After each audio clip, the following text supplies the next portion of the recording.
Swastiastu. Salam sehat dan bahagia. Saya Nile Putu Dianti Dewi, calon guru penggerak Angkatan 9 dari Provinsi Bali.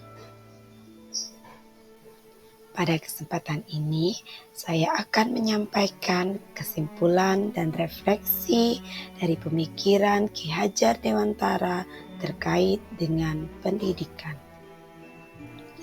Adapun beberapa kesimpulan saya mengenai dasar pendidikan menurut Ki Hajar Dewantara setelah mempelajari modul 1.1 adalah: yang pertama, guru sebagai penuntun. Peran guru sebagai penuntun dapat dilakukan dengan cara membimbing dan mengarahkan siswa agar dapat mengalami perubahan dan pertumbuhan sesuai dengan tujuan pendidikan. Yang kedua, Ki Hajar Dewantara juga memaparkan mengenai kodrat anak, di mana kodrat alam dan kodrat zaman merupakan dasar dari pendidikan anak. Seorang anak diciptakan dengan potensinya masing-masing menurut kodrat alamnya. Sedangkan menurut kodrat zamannya, pendidikan juga perlu memperhatikan perubahan dari waktu ke waktu. Yang ketiga, pendidikan yang berpihak pada anak.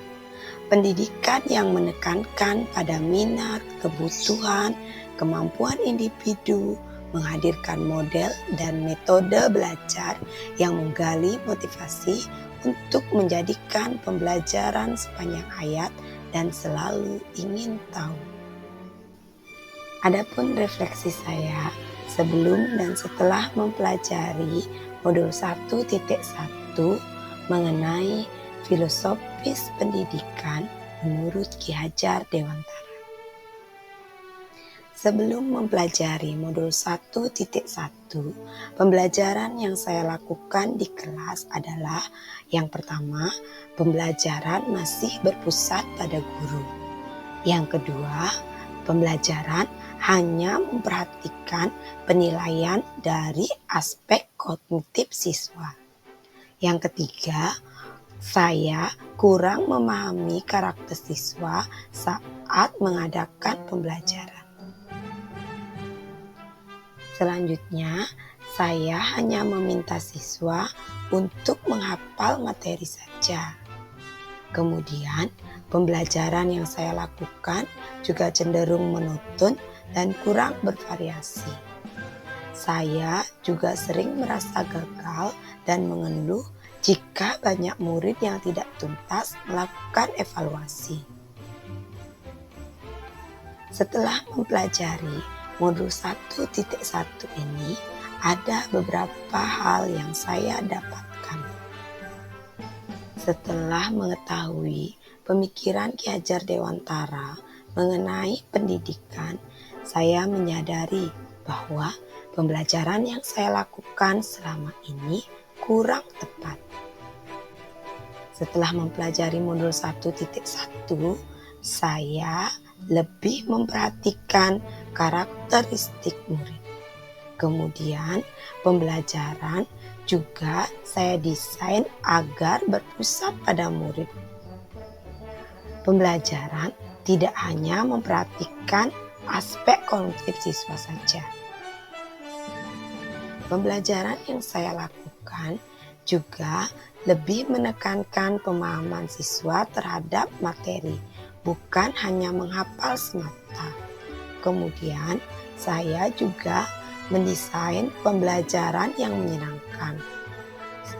Yang terakhir, saya juga melakukan refleksi pembelajaran agar saya mengetahui kelemahan dan kekuatan pembelajaran yang saya lakukan. Kegiatan kontekstual yang bisa saya lakukan di kelas diantaranya: yang pertama, melakukan asesmen diagnostik Asesmen diagnostik ini bertujuan untuk mengetahui kekuatan dan kelemahan siswa, juga untuk mengetahui bagaimana cara mereka belajar. Asesmen ini juga dilakukan secara kognitif dan non-kognitif. Saya juga mempersiapkan pembelajaran yang menyenangkan. Seperti pemikiran Ki Hajar Dewantara, kodrat anak adalah bermain. Jadi, saya berusaha untuk mempersiapkan pembelajaran yang menyelipkan permainan agar siswa senang mengikuti pembelajaran yang saya berikan. Saya juga berusaha lebih memperhatikan, mengerti, dan memahami murid. Saya berusaha menjadi teman mereka untuk bercerita, karena setiap anak memiliki karakter yang berbeda-beda. Mereka juga memiliki permasalahan yang berbeda-beda ketika memahami suatu pelajaran.